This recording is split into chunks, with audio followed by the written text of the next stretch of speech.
RCFM, l'invité. Et notre invitée ce soir, c'est Anne-Marie Lugiani qui est avec nous pour parler du festival Isolimondi. Bonsoir Anne-Marie. Bonsoir à vous, bonsoir à toutes les auditrices, à tous les auditeurs. Merci d'avoir répondu à cette invitation. Je le disais du coup, Isolimondi est de retour. Une seconde édition, si je ne dis pas de bêtises.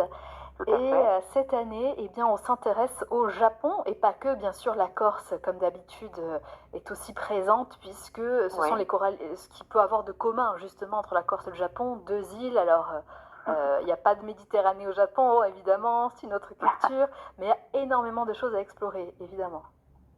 Oui, tout à fait. Bon, vous avez raison de rappeler le concept d'Isolimondi, qui fête sa deuxième année, donc c'est mettre en résonance la Corse et une île du monde. Et après l'Islande, qui était quand même déjà un projet inédit, là le défi est encore plus grand.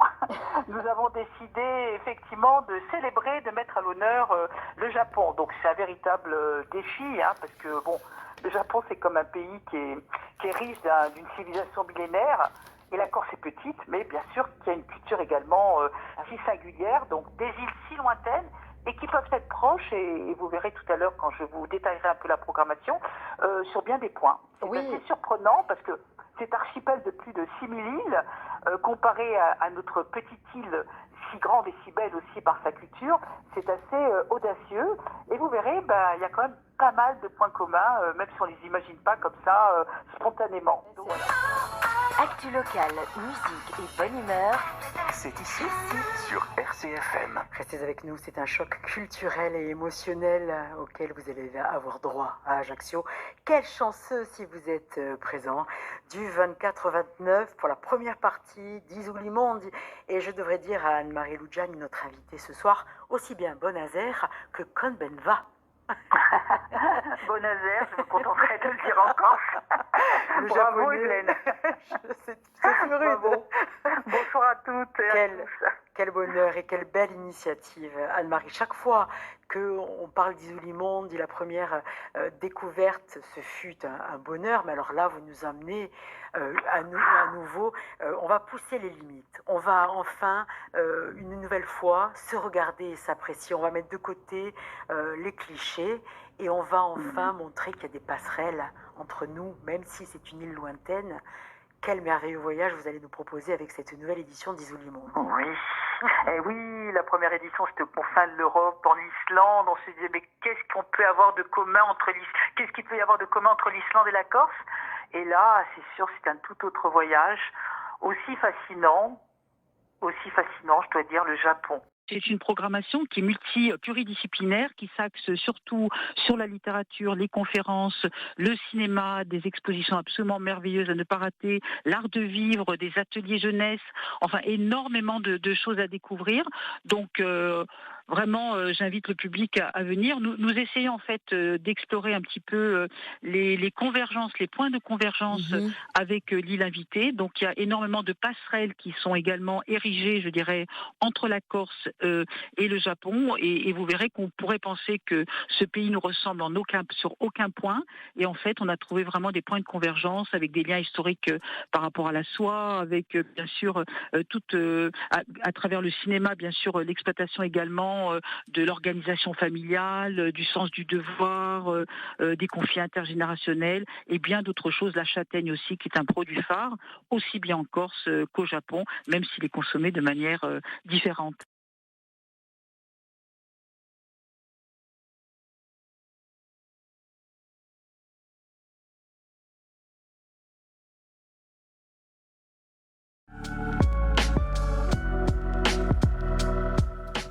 Après une première édition consacrée à l'Islande, le festival Isolimondi quitte l'Europe et part au Japon. Une île, certes, mais surtout un pays dont la culture immense, le cinéma, la littérature, l'art, la gastronomie et les mangas rayonnent dans le monde entier et du 24 au 29 septembre rayonneront en Corse. Anne-Marie, vous êtes donc la présidente d'Isolimondi, vous étiez enseignante, vous avez été adjointe à la culture de la ville d'Ajaccio. Avant de parler de cette nouvelle édition, est-ce que vous pouvez nous rappeler le principe de ce festival ? Bien sûr. Donc le concept de ce festival, c'est de mettre en résonance la Corse avec une île du monde.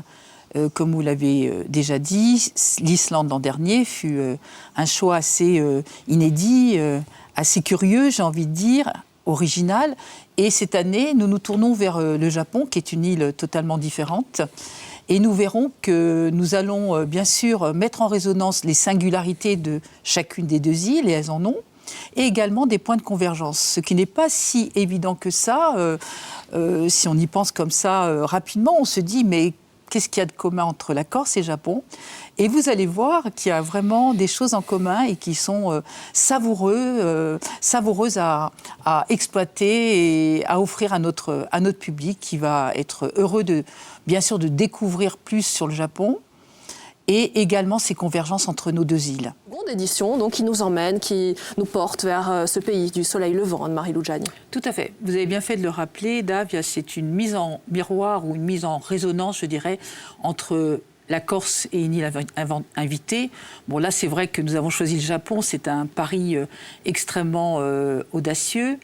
Mais bon, nous sommes immergés, je dirais, dans la culture de cet archipel aux 1000 îles, et plusieurs milliers d'îles d'ailleurs, hein, donc rien de comparable avec la Corse en termes de géographique, en termes démographiques, en termes économiques, et pourtant, nous avons trouvé énormément de points de convergence qu'on va justement essayer de montrer au public sous forme bien sûr artistique et culturelle, puisque les arts majeurs vont être invités à ce festival, comme la littérature, le théâtre, la musique, et pas que, des expositions également d'une grande renommée.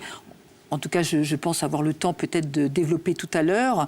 Et bien sûr aussi, notre public jeune sera tout à fait concerné, puisqu'il y a de nombreux ateliers. Hein. Vous savez que les jeunes sont très attirés par tout ce qui est manga. Hein. Une bande dessinée sur deux, c'est un manga hein, vendu en France, plus les animés et des ateliers de tout genre, Pokémon, vidéo, grâce à l'apport également ou à notre partenariat avec les associations de la ville. Symbole de courage et de vitalité, ces carpes flottantes sont accrochées pour la fête des petits garçons le 5 mai au Japon. Richard Colas, qui vit dans l'archipel nippon depuis presque 50 ans, décrypte avec passion tout le raffinement d'une culture complexe dans son dictionnaire amoureux du Japon. Étonnamment, le Japon s'est fermé pendant près de 300 ans à l'influence du monde, et c'est ce qui lui a permis de créer cette civilisation aussi originale et particulière, et qui n'a pas essaimé dans le monde. Et donc, effectivement, c'est un mystère, le Japon. C'est toujours été un mystère jusqu'à l'ouverture, il n'y a pas si longtemps que ça, puisqu'il n'y a même pas 200 ans que le Japon s'est ouvert au monde. Le festival Isulimonde y fait dialoguer les deux îles. Avec son regard poétique et littéraire, Norbert Paganelli repère les points communs entre les Corses et ces insulaires du bout du monde. Il y a quand même des choses troublantes. Vous voyez, ce sens de l'honneur qui existe chez les Japonais, existait. Je ne sais pas s'il existe encore en Corse, mais il existait bien en Corse. Le goût des armes, le respect de la parole donnée. Une société pétrie de valeurs traditionnelles, mais qui n'échappe pas au travers de la mondialisation, comme en témoigne Xavier Emanueli. Le médecin fondateur du SAMU social de Paris s'est intéressé à la prise en charge des personnes âgées au Japon. Si vous gardez le vieux à la maison, vous pouvez être poursuivi pour non-assistance à personne en danger. Donc des gens très très vieux, vous êtes obligés de l'envoyer à l'hôpital. Les mœurs sont forcément changées. Il y a des gens qui meurent tout seuls. Ouais. Et qu'on découvre après des semaines et des mois. Au Japon. Si la Corse regarde le Japon aussi regarde la Corse, à l'image de ces étudiants qui suivent un module de culture corse dans leur université de Yokohama. Des lignes simples, de la terre et une cuisson particulière. Ce savoir-faire qui existe au moins depuis 800 ans a fait de la poterie de Bizen, petite ville au Japon, l'un des joyaux de la culture traditionnelle. Au Lazare et à Ajaccio, une exposition est consacrée à ce qu'on appelle le Bizenyaki. Pour l'occasion, le maire de Bizen a fait le déplacement. Cette pièce est l'œuvre du professeur Jun Isezaki, une célébrité au Japon.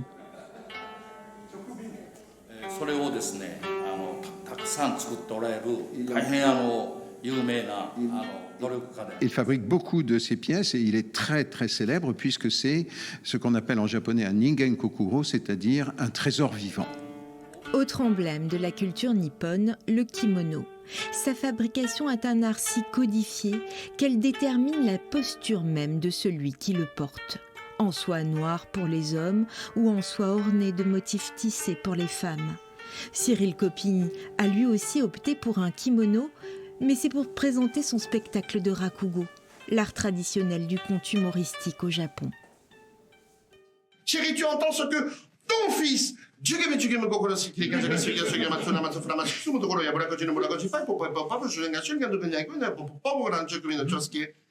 a fait. C'est un mélange de contes, de pantomime et de théâtre, dans le sens où on va raconter une histoire et on va interpréter des personnages qui sont les héros de cette histoire et qui la font évoluer. On peut dire que le rakugo, c'est du stand-up assis. D'une île à l'autre, même les papilles voyagent au pays du soleil levant avec cet atelier mochi. Le petit gâteau traditionnel, probablement originaire de Chine, se dégustait à l'origine lors de la cérémonie du thé. Ça, c'est le genre de mochi qui plaît vraiment à tout le monde. Mochi, en fait, ça veut dire la texture. C'est la texture de la pâte. Si vous touchez votre lobe d'oreille, vous aurez la même sensation qu'on doit retrouver dans la pâte. La culture nippone, entre tradition et modernité, est à découvrir pour cette 2e édition du festival Isulimondi jusqu'au 29 septembre.